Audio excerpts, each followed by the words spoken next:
G'day, ladies and gentlemen, and welcome to the Golfing Greenkeeper podcast. My name is Steve Smith, and I'm your host, and it's time for another segment of John Deere Golf, Keeper of the Greens.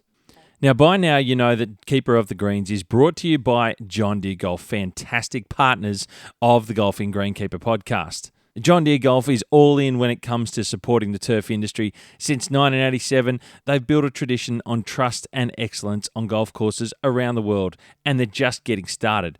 Whether you're managing fairways, greens, or anything in between, John Deere is your partner in precision.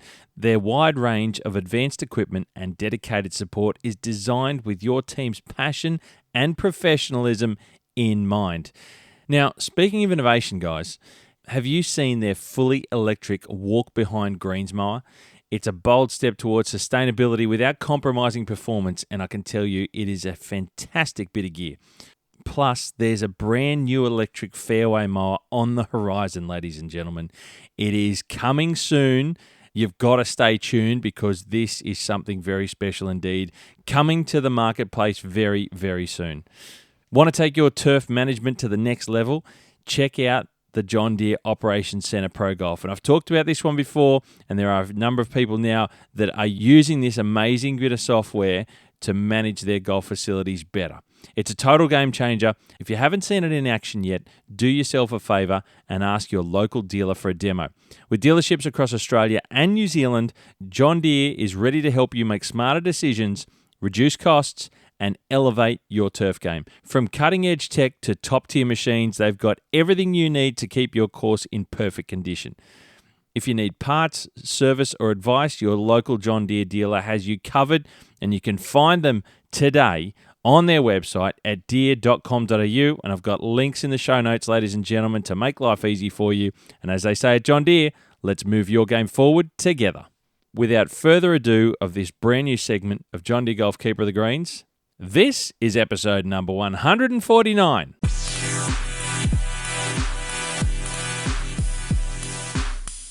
Ladies and gentlemen, we are going straight to Queensland, the Sunshine State as it's known, and we're heading into the southeastern parts of Brisbane City to a golf club that I don't know a lot about, but that's why we're here talking about this, and that's to Superintendent Dion Cope at Redland Bay Golf Club. G'day, Dion. How are you? Yeah, good. Thanks, Steve. How are you? Very well, thank you, mate. Thanks for jumping on the pod. It's good to have people from courses that, maybe some people in Queensland know about it, but certainly further afield may not know much about it. And certainly to yourself, mate, I only met you when I was up there for the Golf Course Superintendents Association of Queensland event for the 2IC Day. We met and we spoke a little bit. So it's good to have you on and maybe a face and voice and name that people may not know. So, mate, thank you for joining in. No, thanks for having me. I'm look forward to telling you a bit about myself and where I've been. Absolutely, mate. Fantastic. Now, I don't know if you know much about the podcast. Have you ever been on a podcast before? I have listened to many, but I've never been on one. Okay, here we go. We're breaking the mould here for you, Dion, getting a bit of experience under the belt in a realm you might not know much about. Now, I start off with Steve's Super 7 questions, which is a little bit of fun to break the ice. Are you ready for a little bit of interesting answers and a bit of fun? Okay, go for it. Number 1, tea or coffee? Do you have a hot beverage of choice there? Ooh, depends on the season, actually, but look, I'm partial to both. Sometimes I get on the coffee train, but then come to a point in time where it's like, you know what, I could really do with a cup of tea. Mostly for the tea is late after dinner. Okay. After dinner, just an after dinner beverage. Yeah. There you go. Not a morning tea. I don't come across that often, mate. That's very interesting. Wow. And I'll be on. I'll jump on that back of that as well because I can only drink tea and I'm a mountains person, come from cold climate, now living in Sydney. So I can only have tea from about May, maybe even June to August, and that's it. I get too hot otherwise. So I struggle, mate. I start sweating and all sorts of stuff. so I battle down here in the heat. But that's very good, mate. I like that answer. Number 2, stripes or no stripes on fairways. What do you like here for course presentation, Dion?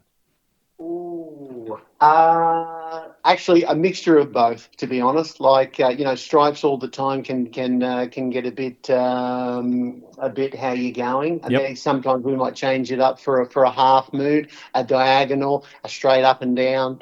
But look. To be honest, I don't mind the stripes. I don't mind the half moon. You see it on different courses for different tournament preps. Look, if I had to pick one, I'm going stripes. Okay, Yeah. very good. Good response. Haven't heard anyone talk about all the different ways of doing it there either, so that's good to know. Well, something different. Number 3, tee marker setup. Now, this one I'm looking for, it's maybe a little bit specific to your side as well and your thoughts on maintenance here, but do you like to have your tee markers set up at the full width of a tee cut, or do you have them a little bit narrower and then you move them around the tees a little bit? What do you like here? Yeah, so for us, for functional wear and tear, normally it's about six meters.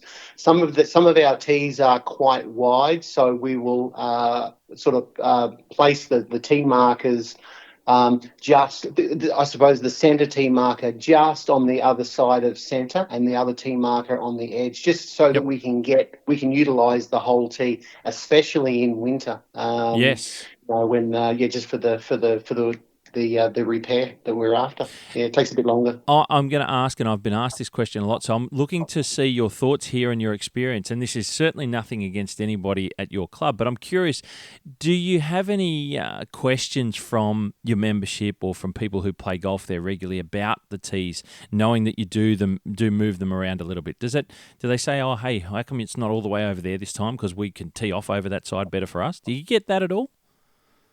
Most of the time we actually get some commentary from our ladies group or our lady members that either it's in a too hard a position or it's in the same spot where we there's a big bunker right in front, and we sort of create a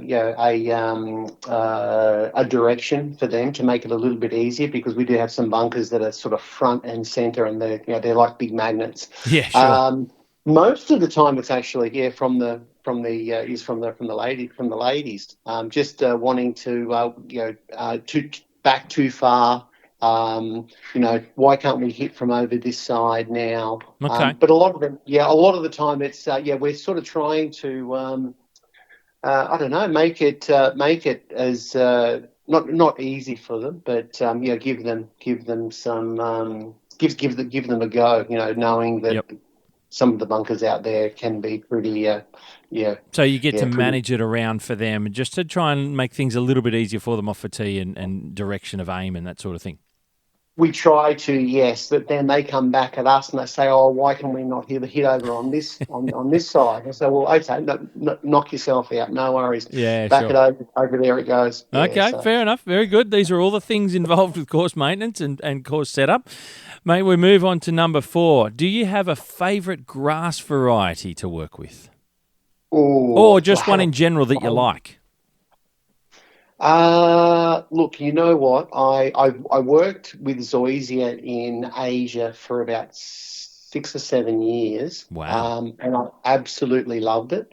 I loved the surface that it produced, but it also had took its toll on the maintenance equipment. With the amount of silica in the in the leaf that Zoysia has. Yep. Do I have?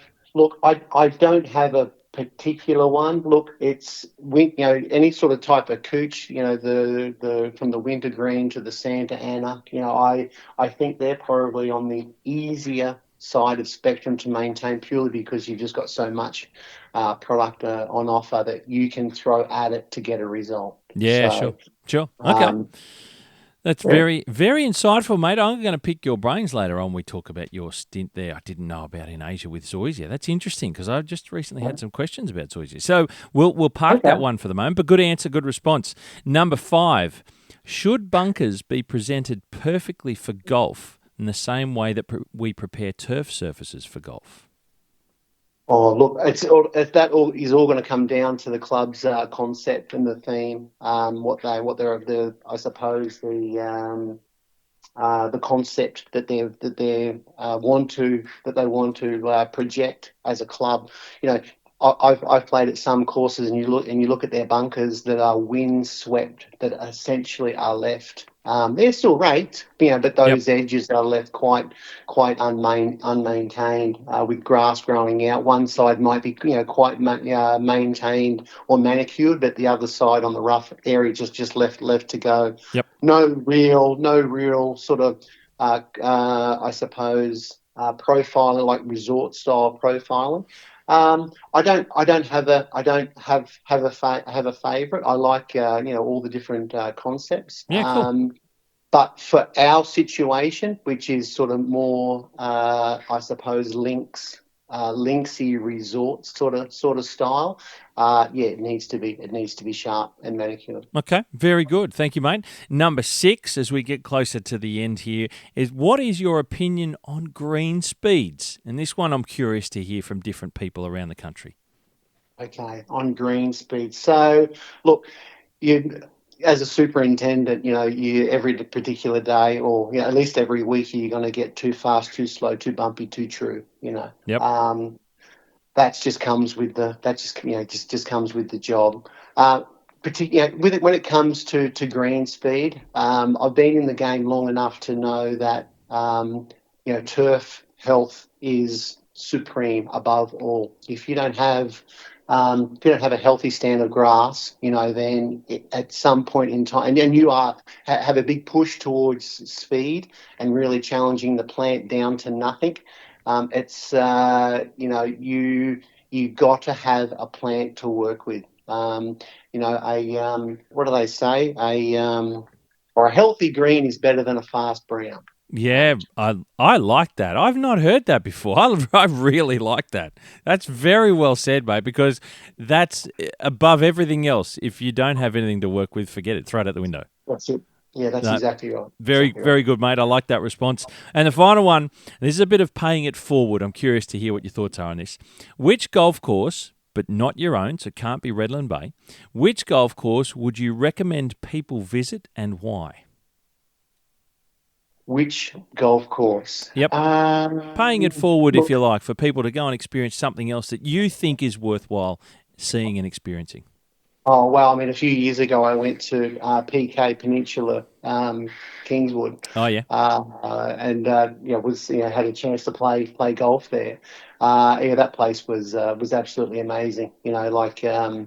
Actually reminiscent of sort of my time in Asia. Where if there's a bare patch, or a wear area, and it's a walk in or a walk off, 3 or 4 times, 5 or 6 times a year, you just turf it out purely just to make it presentable. Yep. Just that intense. Just the design, the flow, the separation areas in between, the landscaping, attention to detail. Yeah, absolutely amazing. It's back then they obviously spent a lot of money doing it. And that merger that they went through. But as a turf manager, and from a golfing point of view, it's a fantastic site. Good nomination, mate. I can't complain. I'm a huge fan of PK, and Glenn Yeah. Stewart's been on here on the podcast in the past. So it's that's a very, very good nomination. I certainly think people will get a lot out of that should they get the opportunity to go down and visit PK. Dion, thank you so much for doing Steve Super 7. There's a lot there that people will no doubt take something from and compare with their own answers and thoughts as well. So thank you. No problem. Now we move on to yourself, mate. I don't know, some people struggle talking about themselves and their careers, but I don't know jack about your career, mate. So I'm coming in cold with zero behind it, and I'm curious to learn, and hopefully you can share with us throughout your career and where you've been and what you're up to get you to where you are today at Redland Bay as superintendent. Dion, please, I always like to ask at the very beginning, how does a Dion Cope get into greenkeeping? Did it happen from school? Did it happen from golf? Was it early? Was it a little bit older? Please take us back to the beginning for yourself, mate, and how you got into greenkeeping. No worries. Well, look, my father, Douglas Cope, he was a greenkeeper down in Melbourne at Craigieburn and Wilmot Park, and then he actually took a job to do some redevelopment at Ocean Shores Country Club Oh, back in the wow. late 70s. Yeah, northern New South Wales. Yeah, so we moved there. I think we were there for 7 or 8 years, and it was just from that. I was in the ute with him, moving hoses as a young fella. I think I raked my first bunker when I was like maybe 9. Cut my first green when I was 10. Oh, Uh, get out of yeah, town. yes, yeah. The old GM 300, I think it was, the Oh, old the cable cable steer. steering. Yeah, no pedal, just with the lift and mow on Oh, the pedals, I and remember those old gears. We it had one was. of those. I still remember to this day. I was on the second run and coming back. This was the 17th par three on Ocean Shores, and my father was there, just sort of guiding me. He got to the end, and he's saying lift, and I'm my little legs hitting the mow button, and he's saying lift, lift. And I'm just ploughing through the collar, almost into the rough area. I look down and I see the lift button. I went, oh, lift. All the taxes were full. You had these great big train tracks off the green into the collar. Anyway, he Oh, that's outstanding. What so, a great so that was story. that's where it all started. And then he actually left the industry and bought a pub and convenience store, and I finished my secondary school. Didn't really know what I wanted to do, but he still had a few mates in the industry in Queensland and northern New South Wales, Yep. and he knew Dave Burrup quite well, and he went and had an interview went and had a chat with Dave Burrup, and he knew where a few of the clubs were looking for some apprentices, and so I started at Logan City Country Club, which is now Meadowbrook, and went in between there and Logandale, which is now River Lakes. Did my apprenticeship Wow. there. Okay. And I must admit, that was a really good learning experience. Colin Coles was the superintendent there. And we did a lot. We did a lot of drainage. We did the stolinising of greens at Logandale or River Lakes, and built that first 9. A lot of those greens there, the big double green, Wow. par 4 and par 3. Yeah, so it was a lot of experience. Was definitely gained there. And the oversowing of bent into 328 in the winter time to get a result. And we were Logan City Golf Club. We used to have a few events there every year, and was always met with really good comments about the greens. So that was my, I suppose, my first sort of real introduction into how the whole concept of course maintenance and prep. There's a lot Um, of experience gained there doing all that there construction and is. oversowing greens like 328 with bent grass. I don't know how common that is these days anymore, but they're all No, interesting things that you learn early on there, mate. that's exactly, yeah, 100%, 100%. Actually, yeah, we quite a few apprentices went through that time, and actually, there's quite a few superintendents that have sort of come out of Logan City Golf Course, and I think it was AGM Australian Golf Management, with Tom Linsky and Colin Coles. Yeah, so Yeah, yeah, a wow. lot of experience gained there. So from there, I actually was playing some football at the time, Okay. and I was a bit of a late bloomer when it sort of came to rugby league. And I was lucky enough to get a contract down at the Cronulla Sharks in 95 and 96, and I suppose part of the deal was that the club was to help me find a job, and I was lucky enough to get a job at Cronulla Golf Club under Dion Cope, who was the ex Vines Resort Right. So manager. so you were Yeah, this is professional football? I was playing. Yeah, I was playing. I wasn't playing professional because it wasn't professional back then. Most of the players had a job. I think ET didn't. He was pretty much down. Oh, there was ET and there was Adam Ritson. They were pretty much the only ones that didn't have a job. And ET because he was a bit of a name and he had a few sponsorships here and there. And Adam Ritson because he was such a big guy, he had to train 3 times a day to keep his weight down. So essentially. So, so this is first grade. Like this is full time, like big league stuff. Like what we were watching the Sharks on TV. I was watching them as a kid. That's right. Yeah, I had a few games. I had a few games with the first team. I had won a reserve grade title with the Sharks, and we lost one as well. Wow. Yeah. Then Super League came in. And yeah. I went to, I was, brokered a deal and went up to the Townsville Cowboys. And I was up there for the 97 season. And that was as a professional rugby league player for sort of 96, 97. Yeah. I'm speechless, mate. I'm talking to a genuine Australian celebrity sports star. This is out of control. Never really, reached the heights of a marquee player, but there's definitely there's not a lot of people out there that can say that they've won a reserve grade sort of grand final and played. Played at the top level. That's unbelievable. Wow. So, an interesting time, like you say. So being in the top grade, first grade of football and the top end of reserve grade as well, obviously winning the title. You mentioned there that part of going down with the contract with the Sharks was you still had to have work. This is in the day when you had work as well as playing football. That's right. What was that like on both sides of the equation? What was it like having to work? Because we don't see that anymore, I guess. Having to work and train and play football, and then also actually having to work for a job just the same anyway. Yeah, that's exactly right. I mean, that's back to old school. So we're talking sort of mid 90s here.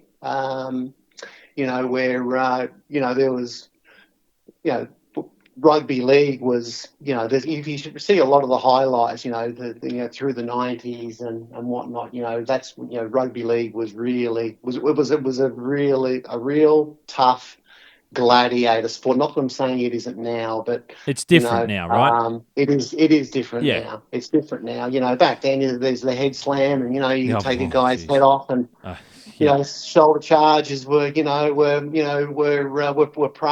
and, it was a real tough gladiator sport. But coming back to the early starts, I had to do my weights in the afternoon, so I would get up early. I would go to work, finish at sort of 1:30, 2 o'clock, which is sort of the normal sort of finish times that, in the turf industry. I would have a small rest to get there early, do my weights, and then get straight into the ball work, which would sort of be about 5:30. And then away we go again. Long days. Like that's 2 jobs. It's a long day. That's 2 jobs. And a couple of jobs. 2 jobs. Yeah, essentially 2 jobs. In '96, when the footy really sort of ramped up, I was actually starting at Cronulla Golf Club at 8:30. And I was doing my weights in the morning before I went to work. Yeah, right. Finished at the normal time. And you know what? I don't think they know. But actually, I moved into a casual role, but they continued to pay me as a full-time employee. I don't know why. But I wasn't. I actually mentioned it to the 2IC. I said, "Oh, something's not right." He said, "No, that's fine. You're going all right. We want to keep you around." So okay. All right, yeah, wow. That's being looked after as well. And when clubs could, I'm not saying they can't do it anymore, but that's the old school way, I suppose, a little bit. It was a little bit of nurturing and hey, you're doing this over here as part of the local football club, and it's part of why you're down this way now from being up north and all that. There's a lot of we'll look after you, you look after us when you can. That's right. And there's a lot. It's a support network as well, right? That's true. Yeah, that's exactly right. So 97, I finished up with the Cowboys. Cowboys, I came back. I continued. I was playing with Brisbane East here in Brisbane. I was actually playing with Brisbane East before I went to Sydney, and then Right. I came back after the Cowboys to Brisbane East. There was talk that East Tigers were going to be merging with the Gold Coast Chargers at that time, Oh, and remember that name, I the was going to be, Chargers.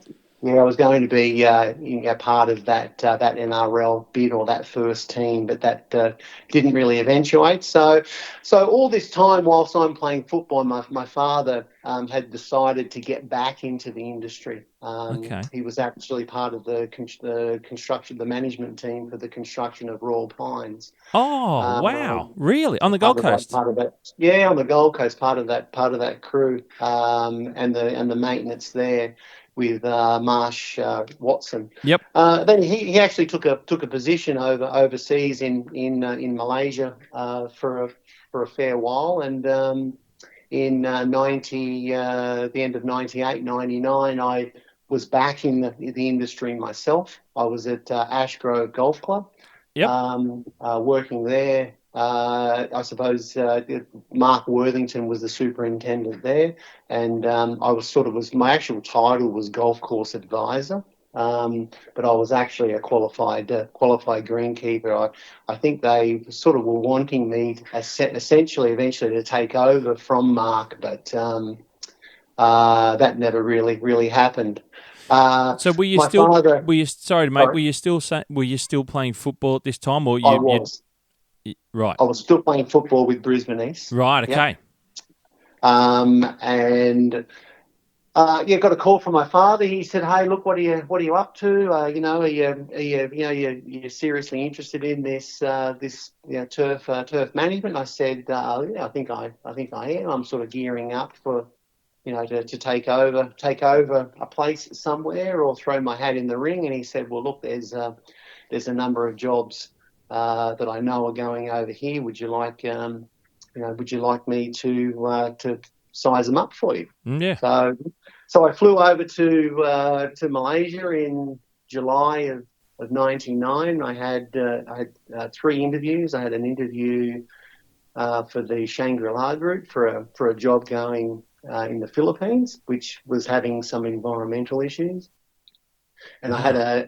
had another interview at Tanjong Puteri Golf Resort, which was a 54-hole golf Oh, resort, tiff dwarf greens and zoysia matrala, wall to wall, 900 acres of turf and manicured landscape. So, wow. um, That's a big yeah, joint. so a big joint, big joint. So I was actually, in the end, I was actually offered the role at Tanjong Puteri, and that was in July. Is that as Negotiated superintendent? as superintendent. Well, so That's that's right. your first gig as super? That was it? It was, yes, just thrown straight in the deep end. Wow, Yeah, I was 54-hole resort. 54 hole. That's right. That There's is nothing like staggering. And the new grasses in Zoysia. You wouldn't have dealt with them before. never dealt with them before. There was the newest golf course had only been open 18 months, and the other two golf courses had been open like 3 or 4 years, but there was some drainage issues on a few of the bunkers with the way the drainage had been put in. Um, Wow. so That's mega. so I yeah, it was it look, it was a bit unnerving to go over there, but my father, being in the area and being a consultant, Yep. was definitely I knew that I was going to be supported. Yeah, for So sure. Especially yeah, another country, so another language. To have that support means it makes it a lot more acceptable, I suppose, to be able to go over in the deep end like that, and that's right. have that support local, especially from your father. That's huge. That's right. I'd signed the deal to go in the end of the third week in September. Um, Mind you, I'm about to be married on October the 2nd. I kid you And not, mate. I hear this all the time. honestly, I hear this all the time, that people get their first gigs as super and they make life-changing moves and they're about to either get married or have their first child all at the same time. Don't ask me Yeah, why. It 100%. always happens. That's right. So, I'm just lucky enough. I had the full support of my fiance and my wife to go over to Malaysia, and Wow. so the idea was I was going to go over there for 2 or 3 months and basically get settled Yep. in, and then she was to come over in the new year, basically sight unseen for her. Um, Wow. and I had said to her that, look, the resort is out in an oil palm plantation, about 45 minutes or an hour out of town. It's basically just sort of villages and sort of small coastal sort of townships, in the area, which are really just little villages. Right. And she was okay with it. So so over I went. I got married, and we had a somewhat of a honeymoon trip down to Melbourne, because we thought that going over to Malaysia, we would there'd be islands to visit and places to see. Sure. So I left at mid-November and literally got straight into the deep end. Far out. That's it. What was that Yeah. like? First time as a So super, all the responsibilities on your shoulders and not an old facility. Like, I imagine expectations are high. 100%. There was. It wasn't just. There was. Yeah. I mean, the expectation was huge.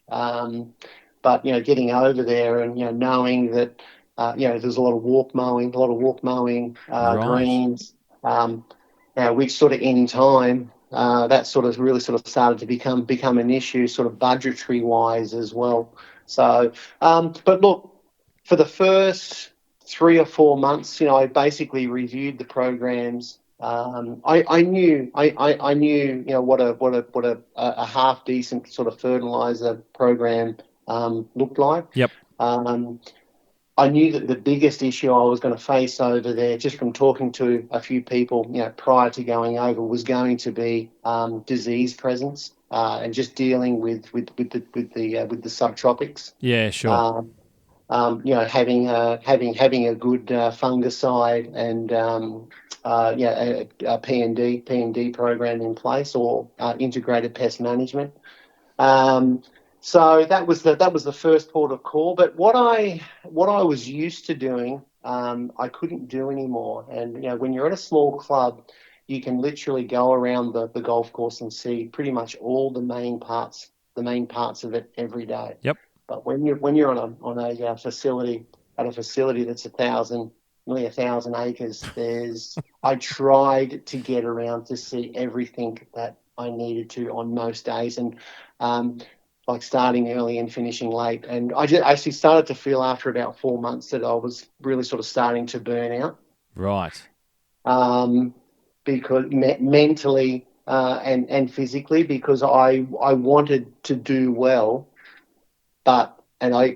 Maybe it's a bit of the control freak. I wanted to make sure that everything was done properly, but I soon realised that I couldn't keep it up. I'm not going to be able to see every single part of the golf course every day. So I Yep. needed to start to learn the importance of prioritising. Okay. Yep. Knowing what I needed to see, starting to learn the benchmarks of the greens that I needed to see. And then all of a sudden I realized that every golf course has got their pool greens, they've got their performers, and then they're just their benchmark greens. So once you understand, the concepts of duplication, Yep. and priorities. I really sort of started to feel a lot better. I didn't feel like I needed to see everything.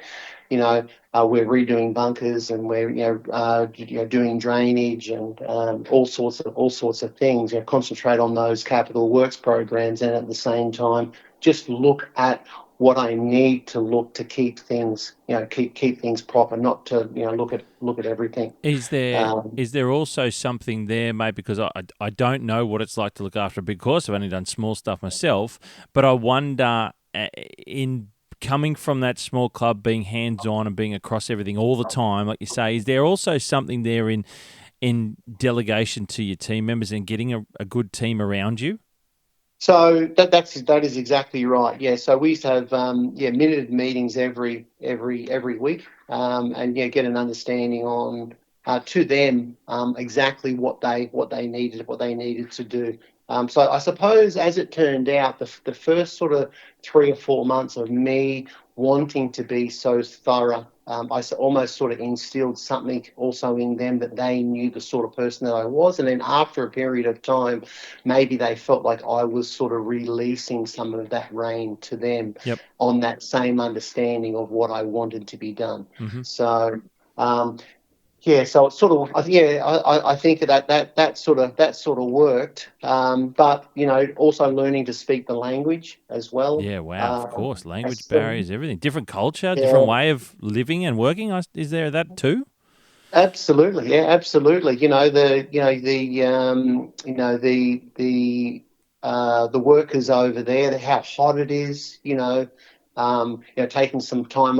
a little bit of time off, during the day for sort of 45 minutes, or an hour in that true heat of the day. Wow. And a lot of the workers were Indonesian, so. And hardworking. A lot of the Malay were machine operators or executives and supervisors, and some general workers. But yeah, 110 staff. Whoa, Yeah, wow. three golf courses, three course staff. We had a landscape horticulture department, mechanic, like 5 mechanics. Far out. That's huge. Yeah, Talk about irrigation change of technicians. mindset. Change of Totally that change you of have to mindset. reinvent yourself almost. Well, you But, would. well, and you know what I think, and when talking to emerging leaders, to ICs, the biggest thing that character trait that you can have is to be adaptable.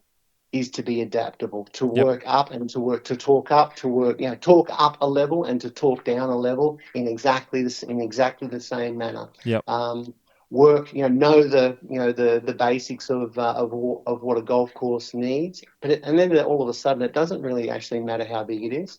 Yeah, sure. Yep. It's just and obviously attention to detail and observation is our job. Yep. Is our job. Yep. So if it's out of place, and it's out of place, you need to fix it. So that's 110 stars. That's mind blowing. I don't think I've interviewed anyone who's ever worked on a facility so big. That's incredible. Yeah. Wow. Okay. Yeah. Well, back then, a lot of the facilities were big. Wow. That wasn't uncommon, because there's some big facilities in Asia. Yep. And like 60 or 70 of those 110 were Indonesian. Just workers. Yeah, right. Just labour staff out on course. Labour staff. Yeah. That's incredible. And Yeah. so talking about the size of the space there, and we touched on the fact that this was a lot of zoysia. How did you find zoysia to work with? Coming from Australia, coming from, generally speaking, Cooch, I'm sure, in southeast Queensland.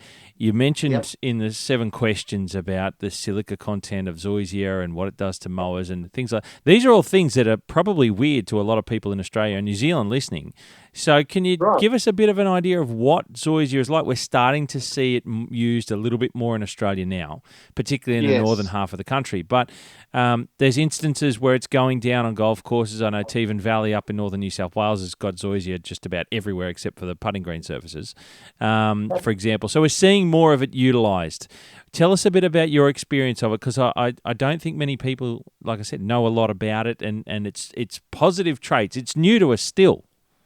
Yeah, it is. Yeah, so it's. I think originally it was, most of it was developed in the Philippines. Right. Zoysia matrala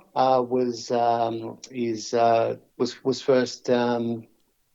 I believe it first came from the Philippines.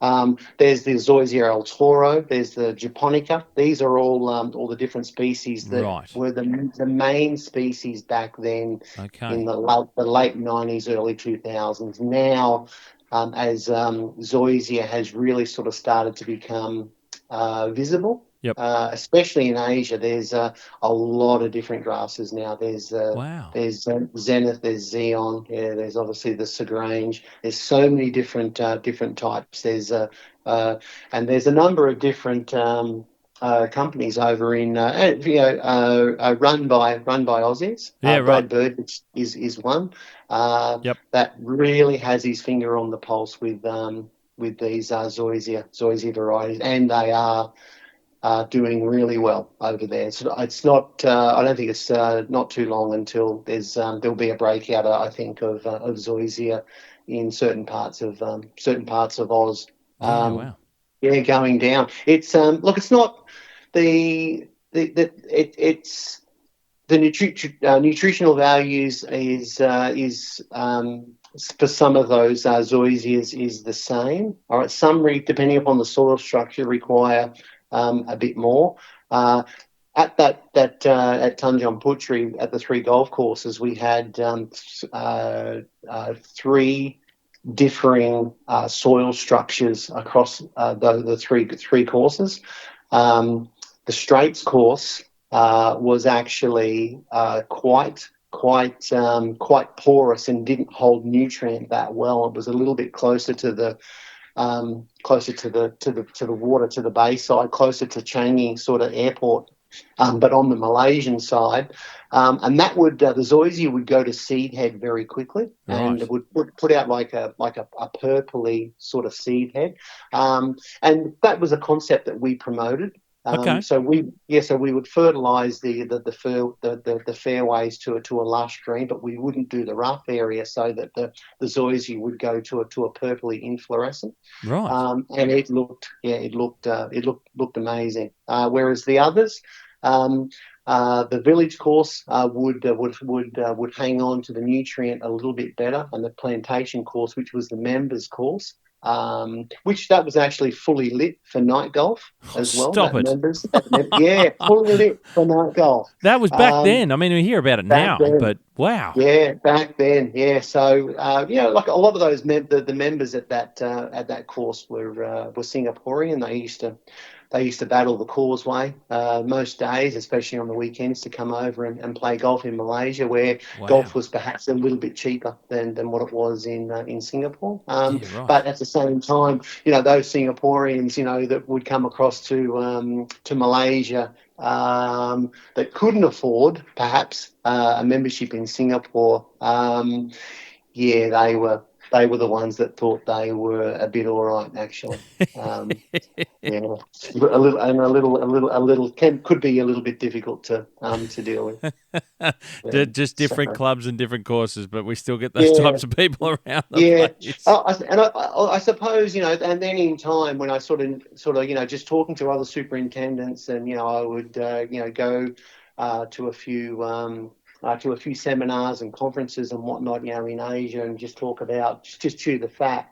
I soon realised that I needed to develop a course management policy. Okay. For the club that basically detailed everything from cutting heights to movements of tee markers to rotations of flags, to basically how we prepared the course. And then based on that, and I submitted that to management, they then went and did something within their own club facility, and I'm pretty sure we were the first club in, I don't know if it was Malaysia or if it was Asia Pacific, but to receive ISO 9001 for a quality management system. Serious? We were certified, yeah. So wow, that's huge. It took about 2.5 years from start to finish, because you get assessed, and then there's a gap that you need to fill that is not quite. So the idea is you have a structure and a plan in place, and a management a policy and a procedure in place, so that if the manager was to ever leave, the whole plan and schedule can just take over, can keep running. Yep. So there's no That's all hiccups. about it. It's There's no continued hiccups. smooth It's just operation. that's exactly right. It's just that whole circle of work that keeps going without breaking down. Yeah, Yeah. yeah. I Wow. say 2001. Yeah, That's huge. yeah. That's a big step to be able to get That that is a big step. certification.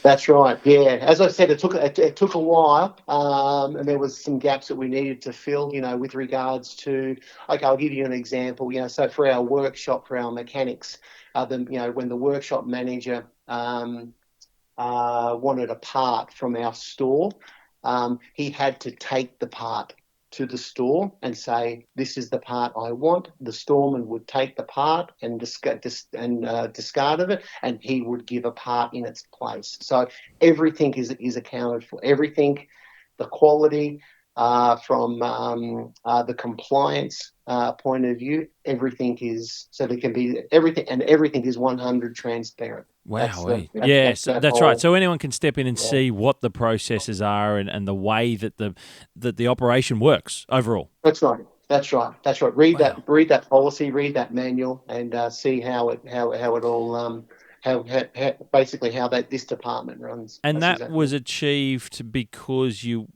wanted the facility to, like you said, be able to be seamless, no matter who was there or who stepped away. If someone fell ill or whatever it might be, it just meant that there was a continued quality that was never gonna the goal of never diminishing. Didn't matter what happened. So how it started was I actually wanted to my management to create a course management policy. Okay. So that because when they employ an expatriate, they want to, okay, well, hey, what happens if you go? Yeah. That's right. Well, if you step out, or like I said, If something you happens, you go, fall ill, and you got to go home. You got to go back to that's wherever, or family, or whatever it might be. yeah, or I get poached for a job down the road, or Yep. whatever. What happens? Like we go to the crap again. Yep. So that was the idea of putting this course management policy in place. Then the general manager, who was Singaporean, he said, "Oh, well, you know what? Let's make this official, and then let's put it through the club." So then he went about doing his own policy strategy for the whole club operations, and that's how the whole resort was certified. was certified. That's So huge. Wow. it is, yeah. So it was a big job, and there was a lot of meetings. There was a lot of think tanking. There was, the four pillars. So the general manager, the F&B manager, the housekeeping executive or department head, and myself. We had a lot of meetings, think tanking about how to, basically how to shore up issues, and then resolve them without there being any diminishment to the long terms. Yeah, That's huge. It's yes, great for a yeah, facility of that size. That's incredible. yeah, yes. So Yeah. how long? And I can't even pronounce the name of the place you see. Tanjong Puteri. Yes, I was there from 99 to 2005. Right. Okay. Geez, you did a lot in 6 years. I did a lot in 6 years, yeah. And then I was headhunted to so Tanjong Puteri is in Johor Bahru, which is on the southern peninsula of Malaysia, basically just across the causeway from Singapore. Right. And then I moved to Kuala Lumpur. Okay. To Glenmarie Golf and Country Club. So again, this is a 36-hole concept. 118 fully lit for night golf, which was called the Garden Course. And the other 18 was called Valley Course. Just a normal daylight golf course. just a normal daylight golf course. Big. Same thing. I had 80 something staff there. No walk mowing there. It was all triple X. Wow. But I was taken there because we were doing a lot of capital works at Tanjong Puteri, and the idea of the move to Glenmarie was to bring about a redevelopment of the Valley Course, which was definitely in need of some work. We had colonisation on the Tiff Torf greens. which was which is just weak areas that just could not take a 3 mil cut or a 3.25 mil cut. Just Right, wouldn't okay. take it. Would just fade out before your very eyes. You'd bring it back through 4 mil, you'd go again, and Right. it was just yeah. So just a I went to many seminars, and it was often spoken about, that tiff dwarf being a mutated plant of cooch, Mm-hmm. that, through constant UV pressure, when it just wants to grow 365, 7 days Yep. a week, 24/7, that perhaps at some point it maneuvers back to its original strand, and then the weakness of the plant comes about. So, Okay.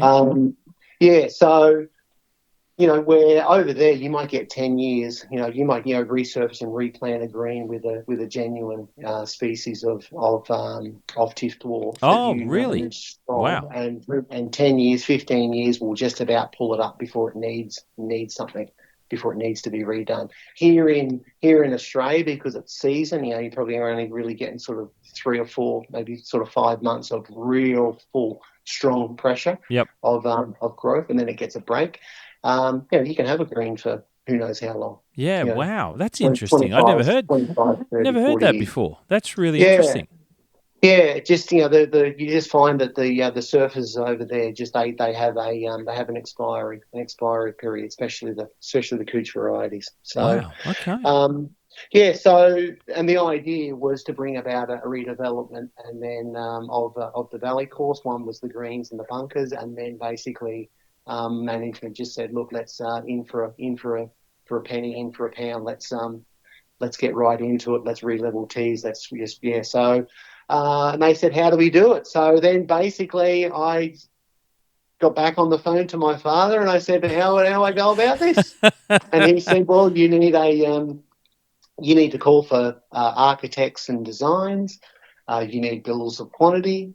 You need to firm up your architect and bring him on board. Then you need to get your bill of quantities all sorted. Then you need to go to tender. You need to interview all your contractors, and it may not be about price or lowest price. It Yep. might be about quality and the work that they've done and Yep. all that. So so a lot of research, a lot of thought, and a lot of phone calls, and a lot of people that I wanted to pick their brain about, that have done construction work in Asia before. And that was we engaged a contractor. We had all that approved by the board. So there was a lot of boardroom presentations that needed to be done. A lot of decisions that I suppose I had to project and put my point of view across, and sort of lead the conversation in a way that that I needed to have conviction and Yep. confidence. Yep. Okay. So that the board could say, hey, look, I like what you're going, and what about a tweak here? Okay. And basically they had the confidence in me, and away we went. Wow. Hey. It's 20 over million ringgit, so that's about like an $8 million project. Right. And then it was discussed, well, how can we make Valley Course stand out? So I again did some research into what sort of grass we were going to be putting down. So we were actually the first course in Asia Pacific to put down Mini Verde, the Ultra Dwarf. Okay. I don't know that grass. Well, there you go. So Mini Verde is what Sawgrass had. There was a Oh. lot of courses in the States that were putting Mini Verde down. So it was the next one after Tiff Eagle Yeah, right. Okay. that was developed. So that grass got its own plane seat, and Wow. not immigration, but the That's the customs or customs, yep. the customs, and complying with all of the vegetative controls and what needed to be sprayed, and That would have been an it was interesting process in itself, right? actually really stressful. The good thing about it was that we actually engaged a contractor to look after all that for us. Oh, okay, that would have been Um, helpful. yeah, but that grass basically was sodded and washed and stripped in Atlanta, Georgia. Put on a Right. plane, refrigerated, was frozen, basically frozen down. Put on a plane and came to Malaysia. All 56 boxes. That's Every, unbelievable.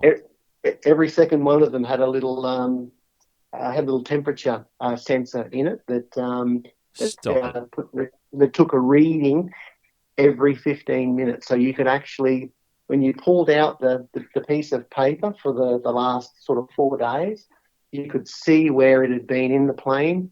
Then it had obviously been on the tarmac where the temperature had increased.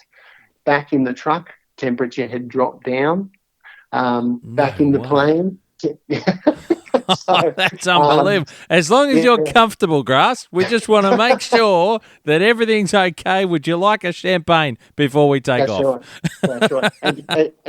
And you know what? Like, of course, Malaysia being Malaysia with the weather, we had all 9 greens all ready to go, final trimmed, perfect, all ticked off by the architect.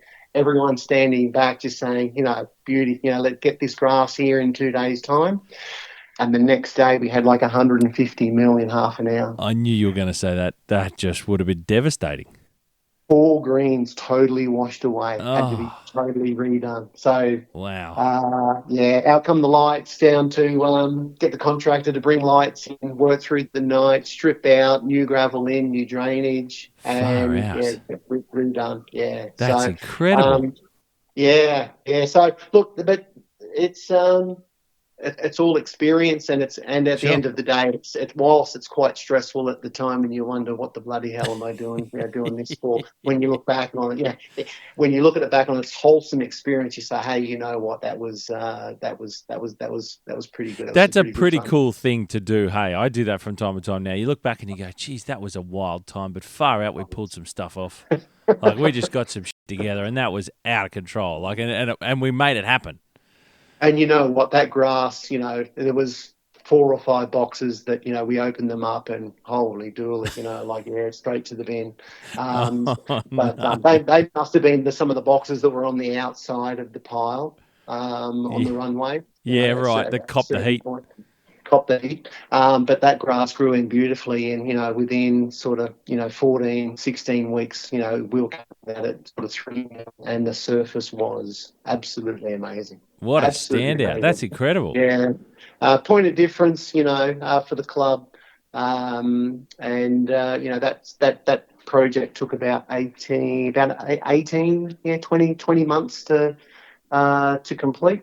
Not long after that, we hosted a company sponsored Euro.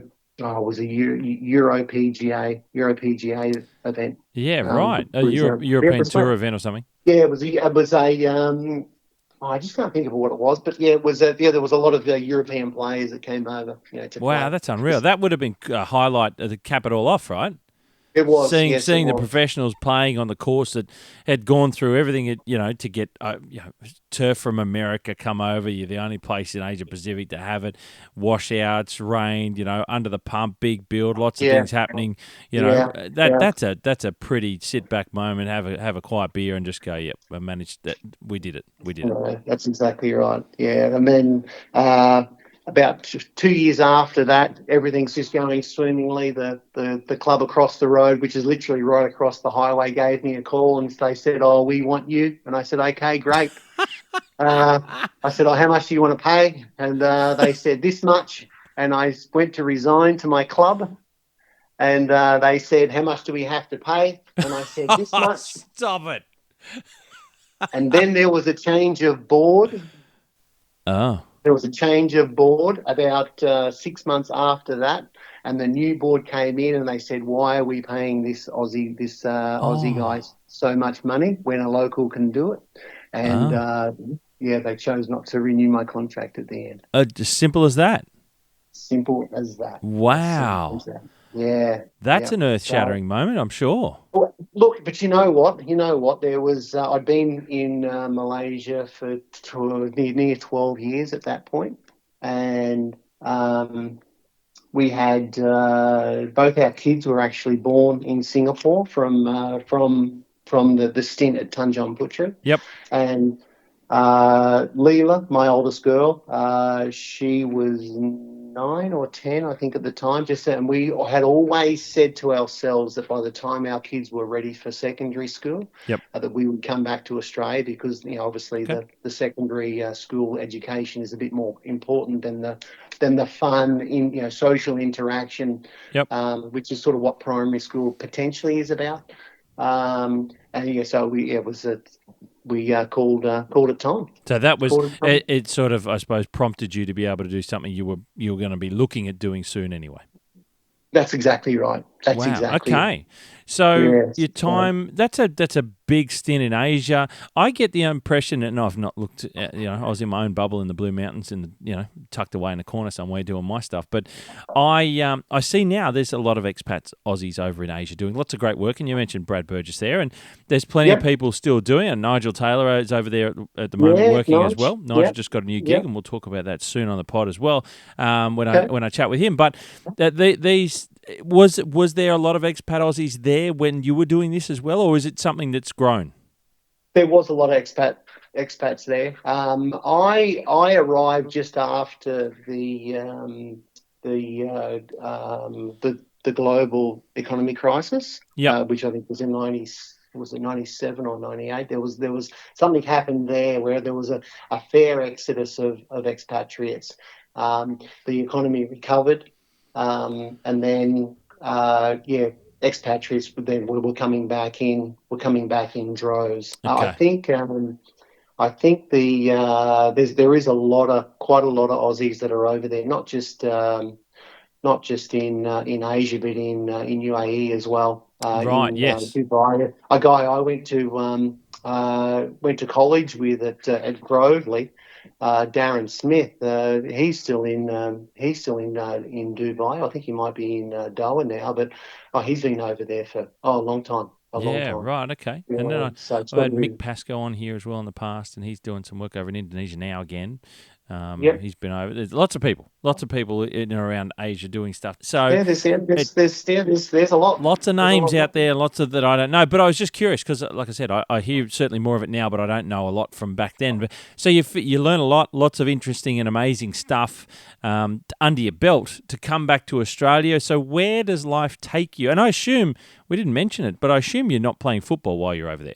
No, I was actually, you know what I was? I was Of playing course you rugby were. union in Singapore for the Wanderers, for the Singapore Wanderers. Yeah, There you so go. actually, rugby union in Singapore is actually quite strong. Mostly expatriate teams. Yeah. Right. Okay. But a fantastic social aspect, and same thing. Met some great guys and Yeah. some Cool. great people through that avenue as well. Yeah. Unreal. So you come back. The family. You've said we're coming back to Australia. Where do you come back to Australia to exactly, mate?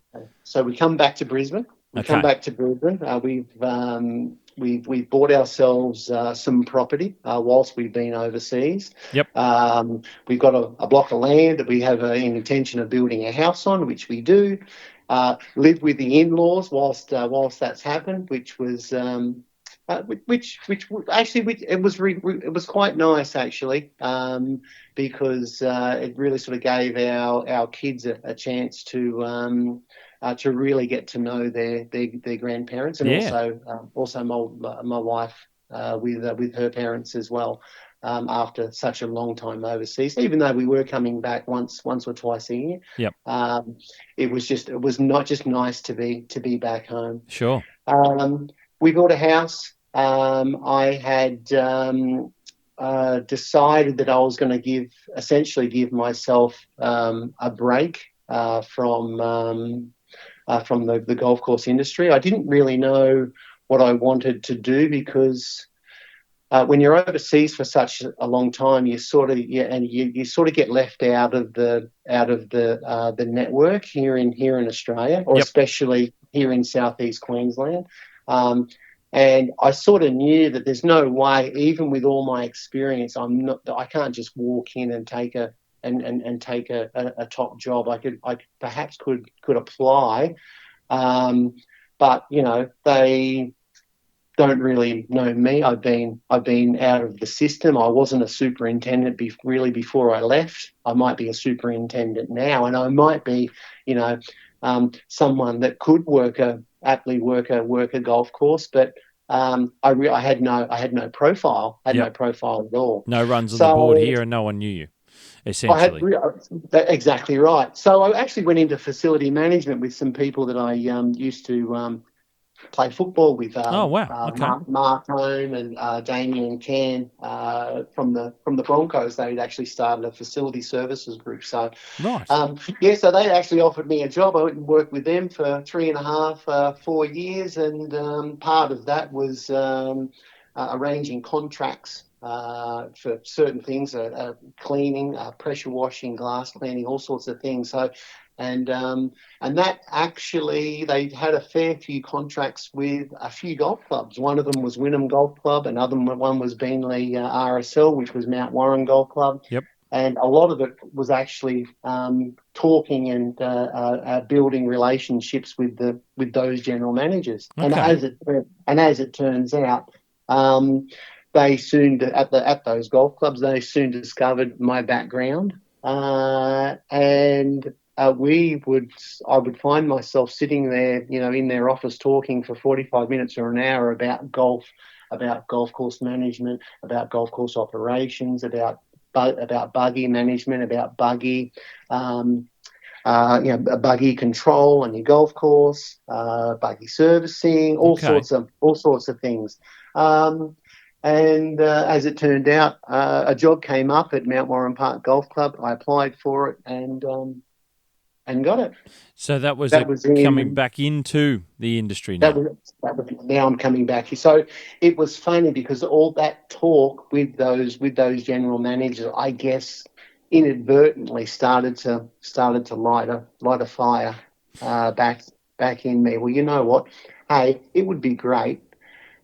Entry level back into the golf course industry, work for a club like Mount Warren Park. No or low expectation, a small budget, but It's workable. Hands on, get into it, and you know what? Just see what we can produce. That's a different step. Did you miss the greenkeeping side, the working on a golf course while you were doing the other work for those 3.5 years? It sort of came in and out. I did. I missed the. I missed the seeing the sunrise. The long shadows. The smells. It hits all the senses, doesn't it? I say that a lot. It hits all the senses all at the same time. It does. Yes, it does. It does. But I think, the way in which I had left Malaysia had sort of hurt me a little, to be honest. Okay. And I just sort of thought, well, you know what? Look, I'll, and to be fair, and I don't want this to sound anything other than the way that I felt when I'd been eating chocolate for so long. I didn't want to come back to a smaller or a lower club and have to suck on board lollies. Yeah, no, I hear exactly what you're saying. I totally can appreciate that. Yep. Yeah, and I just think for my own mind, I needed time to process. Well, hang on, what do I really want? And then I think I came to a point in time after talking to those general managers that I realised that I actually had a lot more to offer than what I was actually doing at the time. And then that sort of kick-started a mentality. Well, you know what? Hey, I need to. This is what I know. This is what I love to do. I need to get out. I need to get into it. I need to get to a club. I need to, be a leader. And for whatever it is that's in front of me, just give it a go. Give it a go. The reason I ask is because I do hear from time to time lots of people that have got long experience in our industry as greenkeeper superintendents through their careers, that when they do step out, they often, it's not always a short gap, it's sometimes a very long gap, up 10 years sometimes, but they often come back. Later on in life, for whatever the reasons are, maybe things are different with young kids or whatever it might be, they often eventually come back. And I always like to understand or hear the it's a thought process. Like you say, it wasn't great the way that you left the industry in Asia. So sometimes there's that processing that you need to go through. But the other reason I mentioned that it hits all the senses at once, I think that chips away in the background when you go from working outside for a living to doing something else. It'd be working inside or in a completely different role. But it's when you do get a little, it's like a little sugar rush when you go out on a golf course and you go, oh, geez, I miss this. And then you kind of look around and then you go back to what you're doing, and then you get another sugar hit 6 months later, and you go, geez, that's right, it felt like this again. And then after a few years, I have spoken to a few guys. I've actually employed a couple of guys that are re-entering, into the industry from some time being out of it. And it's not, you ask them, they love the industry. They've always loved the industry, but at some particular point in time, through commitment and marriage and getting a fiance and mortgages and kids and private schooling and financial commitments, some of them actually are not in a position, meaning are in a role at a club, whether it's a foreman or a 2IC or a superintendent, where they're getting paid within cooee of being able to commit to those, or service those commitments.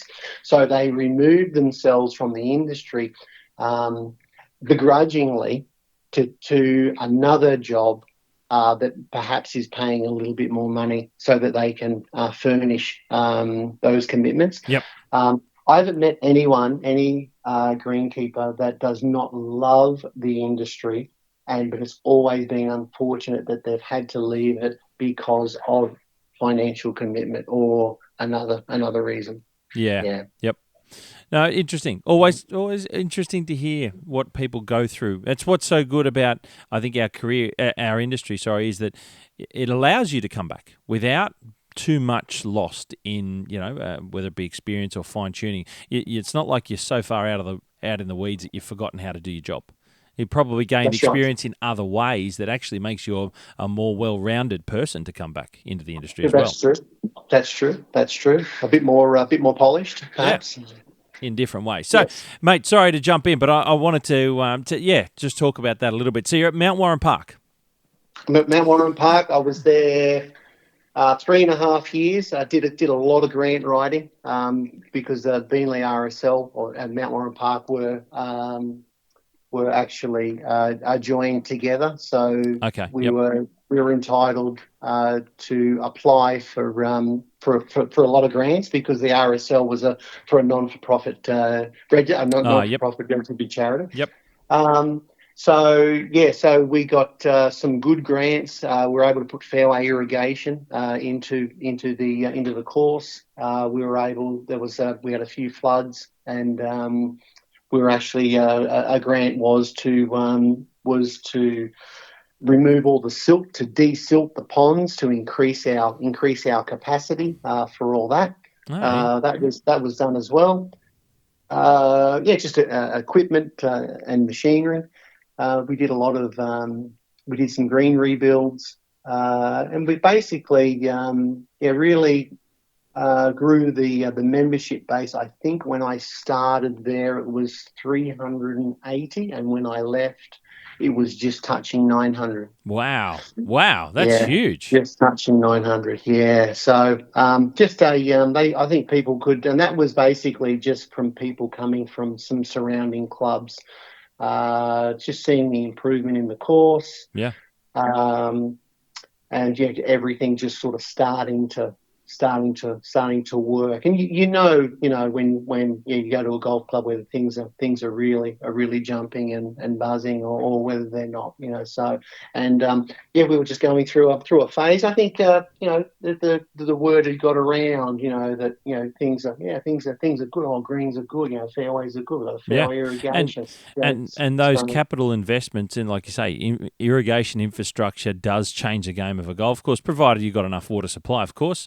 But you were going through that as well and improving that through the grants and all these things make it. And then people start talking in the community and their friends that are playing around, and they might come back and experience. It's a snowball. That once all the It is. goodwill and all the hard work builds a lot of chatter and it builds in the background, then all of a sudden you start to see those results come through. It's a slow moving wheel.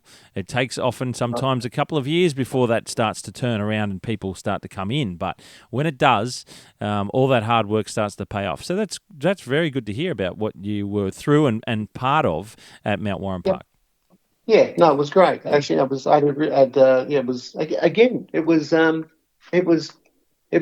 fun.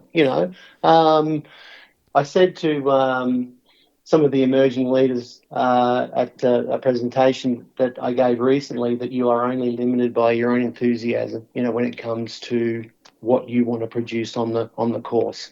And it could be anything from the way, a fairway is cut or is left, to a water source. So, for example, Mount Warren Park, there was two big ponds. One was the reticulation pond that we used to pump from the irrigation, and there was another pond over there which was separate, which when it used to fill, used to discharge, into the Albert River.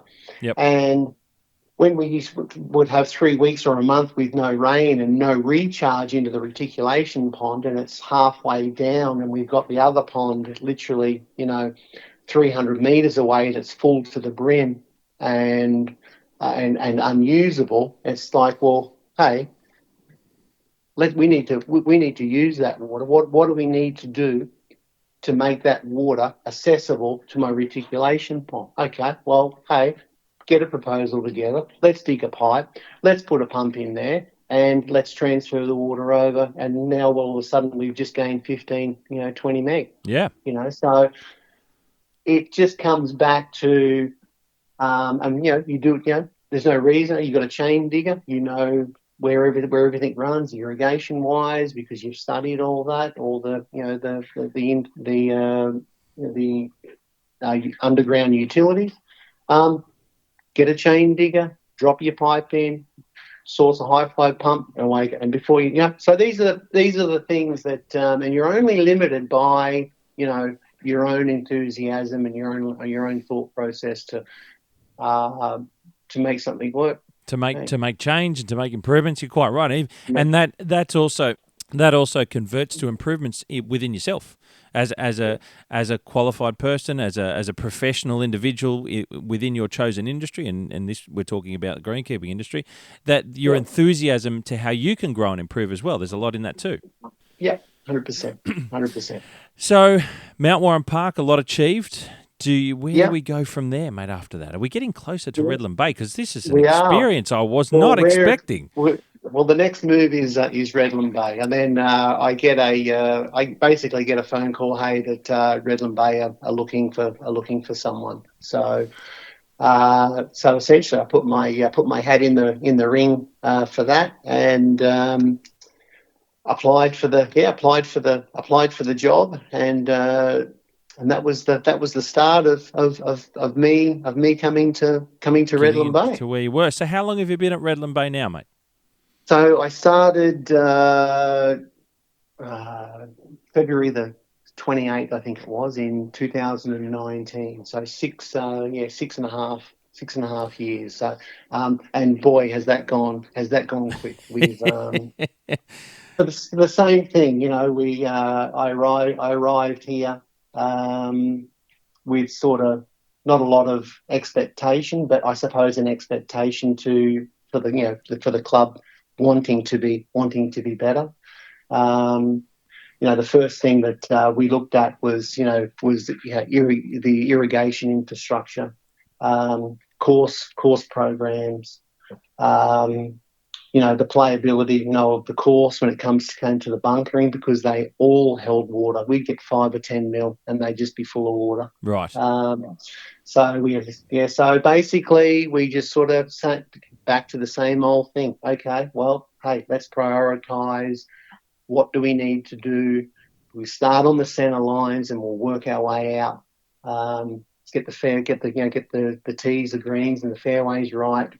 A lot of contamination, within the greens, just from foreign grass, and then once we, I did some auditing of the irrigation system, and so a few changes on the central computer with regards to flow rates and capacities, and getting sprinklers to really throw a nice spray, but over a longer overnight run time. With less pressure on the pipe work for flow zones and flow rates. We literally got an immediate result. Wow. So because we're sort of on a bit of a swamp here, we're sort of right on the foreshores of Moreton Bay. We're sort of underneath 500 mil underneath, and we're sort of capped, pretty much in marine mud. So.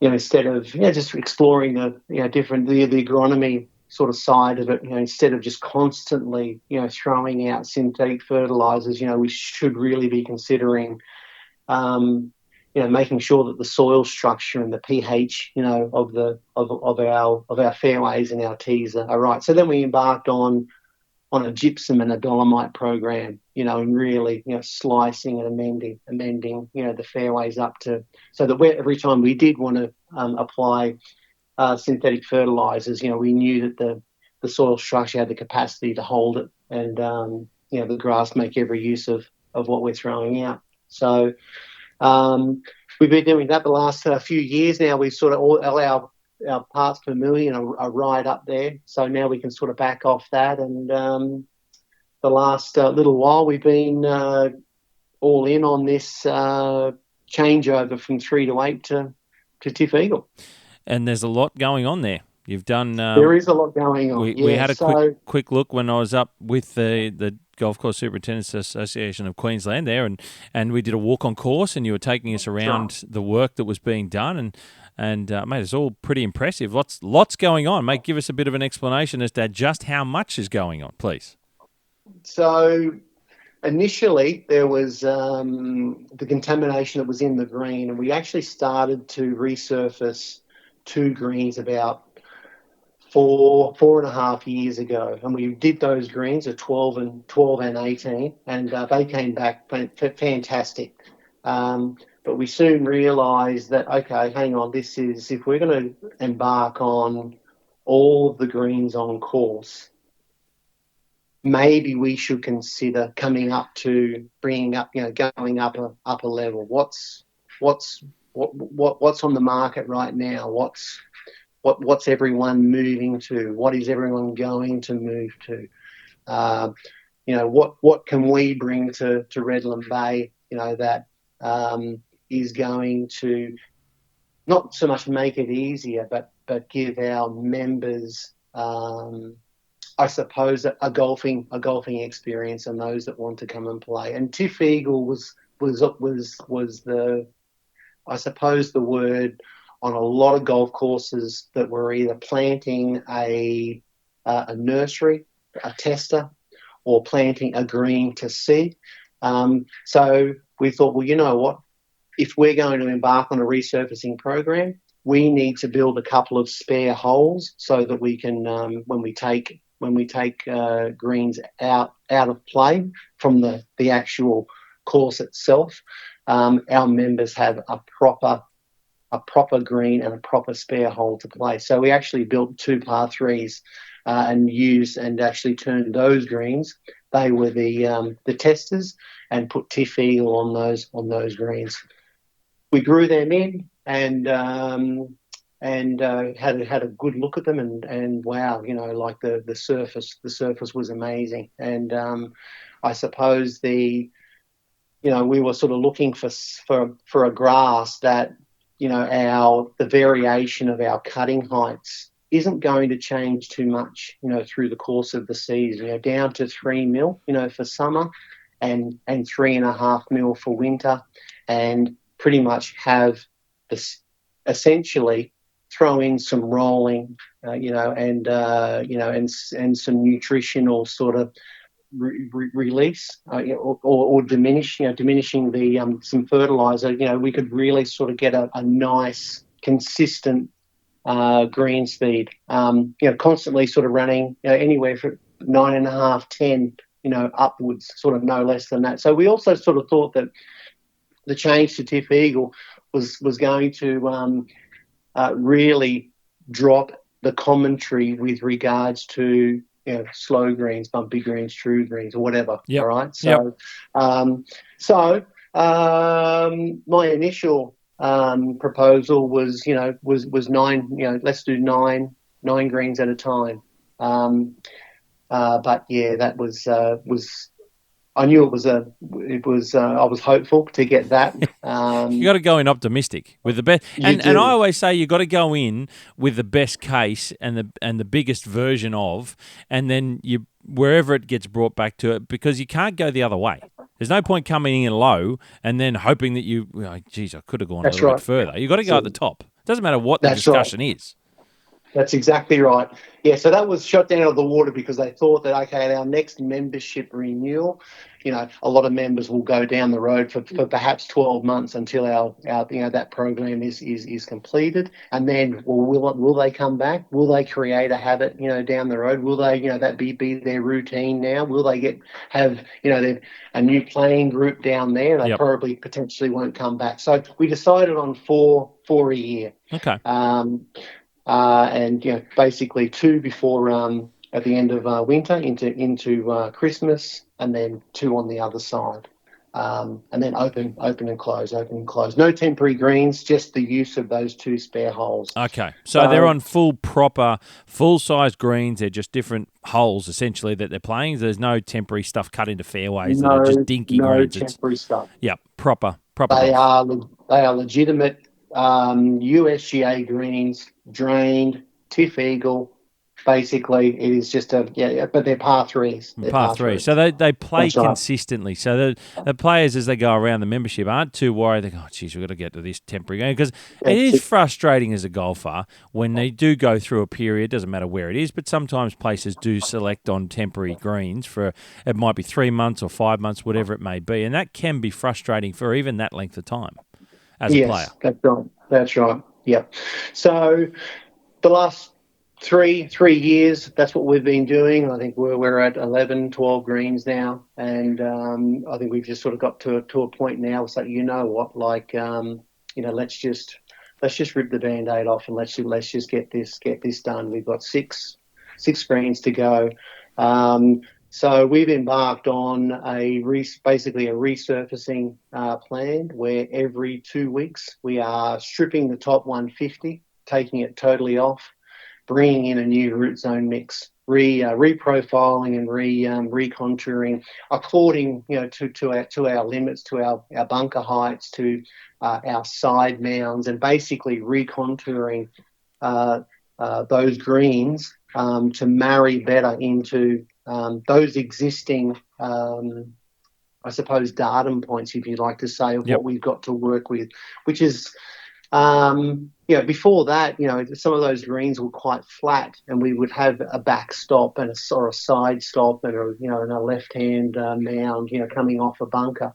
So what we do is we're sod cutting to the apex of those mounds on those extremities.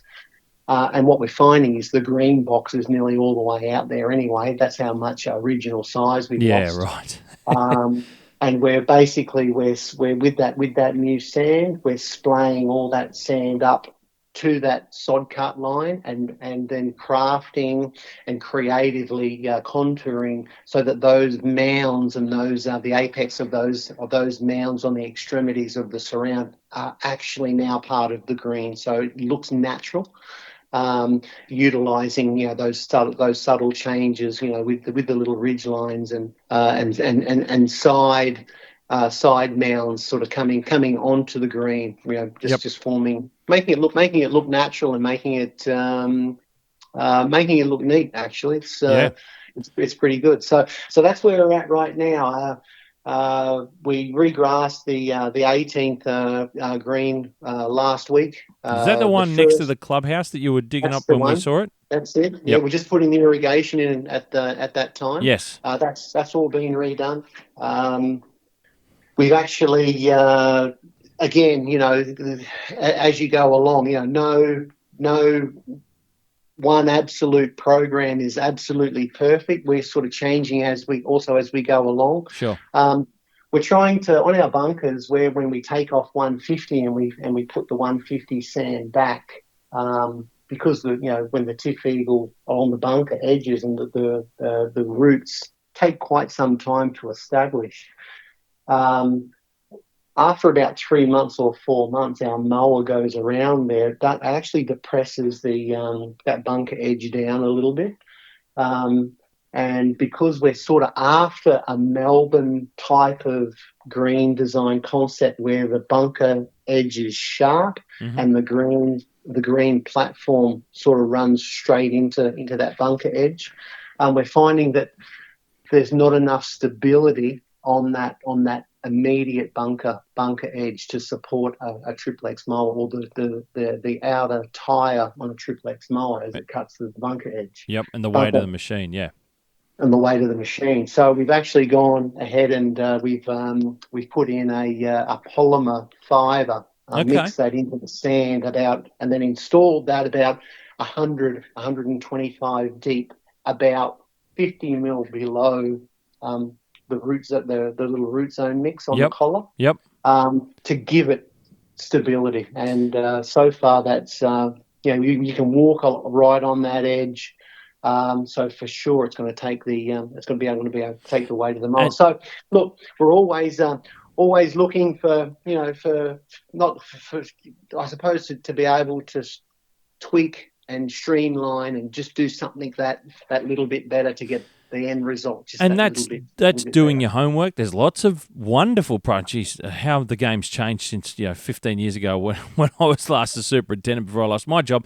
But there's so many wonderful things that have been developed, new products, new tools, new equipment. Doesn't matter what part of the spectrum we talk about. And here you are talking about this new fiber-based product for stability control. I mean, you've got to do your homework, right, to be able to do better and provide a better quality product for the membership and for golfers out there. And coming across these types of products are fantastic, mate. Well done. That's it. Yep. They all make a difference to what you do and how you go about maintaining your golf course. Mate, it's how are you finding the Tiff Eagle that's grown in the young greens now? How are they gone since they've been open, some of the ones that you've had open for play? So anyone that has grown in Tiff Eagle greens from, on a fairly long-serving program we're all going to say, there is definitely a teething period for Tiff Eagle. It's around the 12-month, the 18-month mark that things sort of, they go a little bit blotchy, whether it's a lack of nutrient or, it just goes through a little bit of a shaky period. And then just after 18 months to 2 years, it's like it's okay, I'm mature now, and things just the density is good. The surface really sort of starts to soften up. It's like a little bit of thatch nap is required to establish for it to stabilise as a community of plants. As new greens, they're always going to be hard. all firm as they grow into themselves, and they form that little thatch nap on top. And that's the part that I suppose, from a proposal point of view, which is why, nine greens at a time, from an agronomy and from a growing in point of view, from a levelness where all the greens are essentially performing the same, doing the same thing. That's obviously is the ideal, but for us, we've got all these greens that are at all different times of maturity, which we all just sort of have to manage a little bit different. We have to keep our eye on. Some might need a little bit more water, some hand watering, a bit more fertility, an extra granular fert. But what in whole, what I have noticed is as we're growing these in, Tiff Eagle likes just a little bit more moisture than what the 328 does. Okay. There can be a window. Last year, our green number 10, we got a 50 mil in 3 days, from like the Thursday and the Friday. The Saturday and the Sunday, we had a 33 and a 34. I came in on the Monday. I looked at the green, looked okay. I decided not to water. I came in on the Tuesday, and there was some really severe footprinting on a couple of particular areas on the 10th green that just faded out. It got heat stress, and it faded out really badly, and it took 3 weeks for it to recover because it just faded out. So there can be time. And again, this is all a learning experience. When it comes to managing different grasses that need slightly different inputs at one particular time to get them to a level of maturity until they. If you ask a lot of superintendents that are putting Tiff Eagle down, they will all tell you that it definitely at times, in its early stages, can go through a bit of an ugly period. Yep, a little bit of an adolescence period, I guess, as well. Yes. And throwing the toys out of the cot. It's, I guess, and being a little bit angsty and a little bit angry from time to time as it gets into maturity. But, mate, it's interesting to hear. And it bodes well for the club as you move forward and get closer to the point where everything's finished and they're going to have brand new, shiny new surfaces of the latest and greatest, essentially, in warm season couch grass greens. So you're working hard towards that overall. Mate, good to hear. Great bit of insight and understanding as to how it's all going there at Redland Bay. I appreciate that for us to all hear and how you're going about it. Mate, I'd like to ask you, if you don't mind, we talk a little bit about Redland Bay Golf Club as well before we finish our conversation. You mentioned there that you're pretty close to the water's edge. There's a swampy ground, a bit of mangrove ground. I was surprised how close the tidal waters get to. I couldn't believe how low to the ground you were. Like you said, you're right just above the marine mud. Quite interesting, very close. A bit of a gateway there by boat as well. I've seen ferries go out to lots of the little different islands there. Yeah, it is. Yes, it is. There's so we never flood because we obviously Bayside one side and the Mulga Palm Creek the other, because of we're tidal, and the perch water table. When we get a lot of rain, we certainly saturate. Water table rises and can result in some of the lower points and some of our flatter fairways across the front of the clubhouse there. There's sort of 5 or 6 fairways across the front there that we can get some standing water, and the turf will just boil out, and it'll just sit there for a couple of weeks. Yeah, right. And just boil out. So we don't, as I said, we don't flood. Definitely, flooding is obviously a worse situation. But there can be times where we are saturated for a good couple of weeks, and it can be quite painful. Tell us a bit about your turf services across the rest of the course. Obviously, we know you're moving into Tiff Eagle for your greens overall, but what about your tees? What about your fairways? What's the course comprise of turf-wise? Yes. So originally, because the course is over 100 years old, predominantly it was Greenlees Park. as we go along, I do so Greenleys. There's no turf supply or very Okay. minimal. I don't think in our area that is actually catering for Greenleys Park anymore. So we any turfing that we do that we bring in, it is now wintergreen. Okay. Um, the Nullarbor or the wintergreen Yep. variety. Yep. So but basically, it's Tiff Eagle. There is some green leaves out there, which is just slightly lighter, than the wintergreen, Okay. as it sort of grows in and about. But yeah, those are the two broad acre grasses. And in terms of overall maintenance, you lead the team there. Tell us a bit about what it takes. How many people do you have on staff? What does it take, would comprise of in the shed there to look after the golf course at Redland Bay, mate? So we normally operate anywhere between sort of 6, including myself, up to 8. So right now we're at 8. We brought on an extra casual just to help us out through this project sort of period, which will take us all the way up to Christmas. Yep. Just to help out with the day-to-days, the course prep. Knowing that we're really sort of things are starting to ramp up sort of seasonally for us. But I need to put sort of at least a couple of guys, per day on that construction sort of part, whether it's importing sand or cutting. There's 3 or 4 of us, doing the irrigation, dropping all that irrigation in on those new greens. Yeah. So, but yeah, anywhere from 6 to 8. Ideally, I'd like to keep 8. Yep.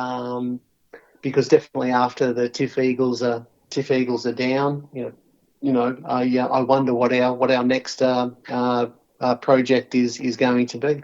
So It certainly bodes well for the course, mate. It was great to see the stuff that's being done on course, and certainly great to see the golf course in its site. I'd never been to that part of Brisbane, and I suppose it's right at the extremities of Brisbane City. In a sense, you were so far out the it is. southeastern way. I was like, I'm not even going to Brisbane to get there. But it's a really beautiful part of the world.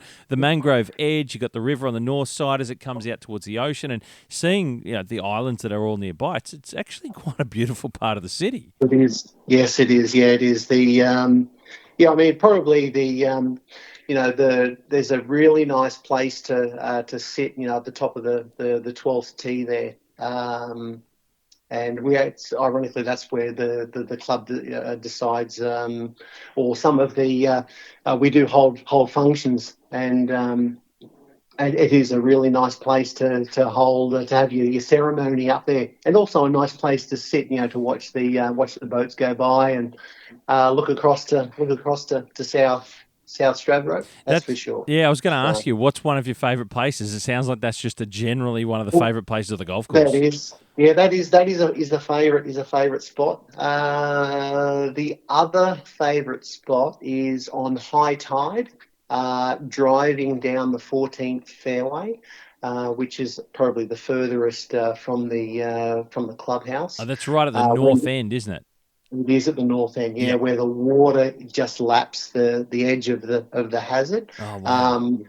And in low tide, it's basically just a low weed, mudded sort of mud flat. Right. But then in high tide, you drive out there and it's just water. It's just a sea of water right to the hazard edge, which is actually quite. Sometimes you go out there and you say, "Oh, I sort of can't believe what I'm seeing. Water is actually coming up so far. It's actually quite impressive." That's cool, because when we walked out, of course, you're showing us around in our little group that we were in, the new areas as well. I looked out the north end. I'm like, the course keeps going. Like, it would have been nice to go, but it was like 33 or something that day we were walking. It was not. I was sitting there going, how far we've got to go here? But it was nice to see, nice to walk through enough of the golf course to get a feel for the space, and it looks like it's in a beautiful, like I said, it's it's a beautiful, tranquil location. I think the membership has certainly got something very special there. And you guys do too, on course, looking to maintain the course in such a beautiful part of the world. It's a pretty special place that overall that exists around that part there, at Redland Bay. Yes, it is. Yes, it is. Yeah, no, we've membership has there's a fair bit of development going on in the area, south and west of us, and I suppose it's not reminiscent, that the clubs, making improvements and people moving into the area, that our membership is really growing. And, for certain categories, we're actually at a ceiling. We're taking a waiting list now. Wow. For that membership with a nomination fee. And to be honest, I think, perhaps, that was also part of the reason why the club, took positive action in regards to just going ahead and ripping the Band-Aid off and getting getting the rest of these greens done here, because, membership is strong.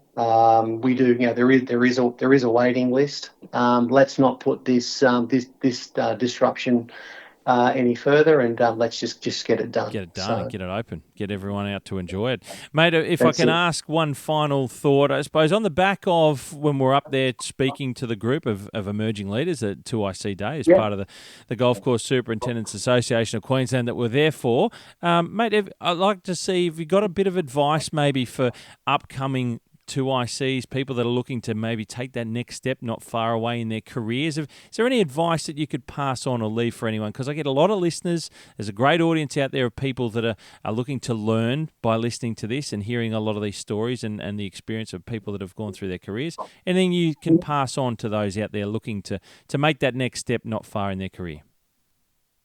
So as a 2IC or an emerging leader or someone that wants a seat at a golf club, they need to be prepared. They don't need to be totally prepared. They need to be prepared in their mindset. They need to know the fundamentals of agronomy. They need to be adaptable to their as a character and as a personality. Look, be a sponge, for the people that they work with. We all know what's right and essentially what's wrong when it comes to the way we want to be treated or the way that we also treat others. And it's exactly the same thing as being a leader and being a boss. Take notes, for positive and also for negative. Know what sort of leader you want to be, know what sort of leader you don't want to be, and choose a style of superintendent. Choose what you want to be. Learn how to make shapes on a golf course. What I mean by that is, if you have the ability to be able to reconstruct a tee or a small area or create a mound, don't be afraid of being able to make a shape. There's a lot of middle tier golf courses out there that, being a superintendent may not just require a cut and maintain type of guy. Be the sort of guy that has the ability to be able to install some subsoil drainage, to drop in a new section of irrigation for an area that requires it. Rebuild a bunker, shell a bunker out, redo the drainage. Be that guy that actually is adaptable, that actually is value added. If you can be that person, you will forever have a job in this industry. There will be a number of clubs that will always be knocking at your door, wanting your services. The other thing is, if you're a 2IC at a current golf club, you would invariably know whether, if your superintendent was to leave, would you get the job or not? You would know that in your heart. And if the answer is no, why not have a go at a regional position? I know there's here in Queensland, there's a number of regional clubs that actually pay very good money as a superintendent or a head greenkeeper, as they call them out there.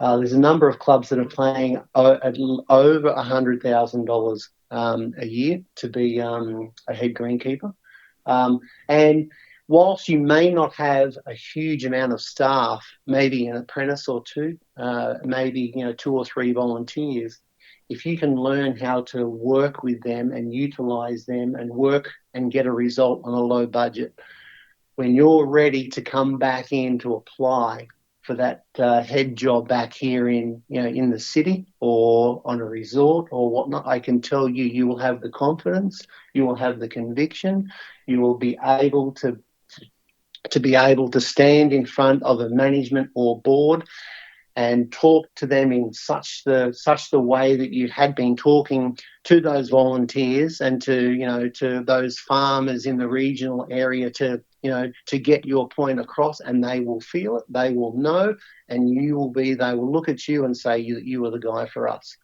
You need to somehow be able to get to that level. It takes time, takes maturity, and it takes just to get in there and have a go at something to get a result, so that you can learn from that and get that confidence to move forward. Great words, mate. Great piece of advice. Thank you for sharing. That's there's lots of takeaways there for people, and I really appreciate you doing so, mate. That's very helpful, and like I said, gives people something that they can take away and think about and how it can help their careers. Dion, it's fantastic, mate. Hey, Dion, great to have you on the podcast. I really appreciate your time. Congratulations on your career to date, all of your travels and everywhere you've been and got under your belt and everything you've achieved, mate. It's a big hats off from me to you, because that was a sensational story and lots of stuff that I was certainly not expecting. Least of all, the fact you played first grade football for the Sharks. It probably says a lot to your size. When I met you, I was like, geez, he's a pretty big fella. I won't want to be on his wrong side, but mate, look, great to have you on. I appreciate you sharing all that with people. People take so much away from these conversations, and they don't always get to have them with yourself if they're out there and meet you. And it was great to be able to meet you when I was up there at Redland Bay that time only a few weeks ago. And mate, I really do appreciate you coming on, sharing all your stories. Congratulations on the golf course at Redland Bay, the team you're leading, what you're producing there for the club and the membership that's available for people to experience in a beautiful part of the world. And I don't have any more words. I'm still stumped about your career. It's just fair. I did not, like I said at the beginning, I knew jack about where you've been. Now I know everything, and it's incredibly impressive. I'm here to tell you, something to be proud of, mate. Thanks. No, it is. Yeah, no, it's look, it's all look, as I say, it's all been fun. It's all experience, and it's all a journey. Hey, it's all a journey. It is indeed. Dion Cope, thanks very much for having me. Superintendent Redland Bay. Thank you so much for being on the Golfing Greenkeeper podcast. No worries. You are more than welcome.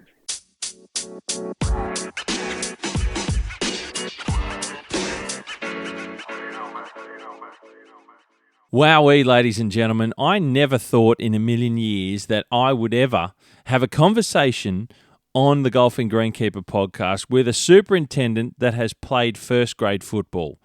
That was just a surprise and a half, and I've got to tell you, Dion was fantastic to speak with.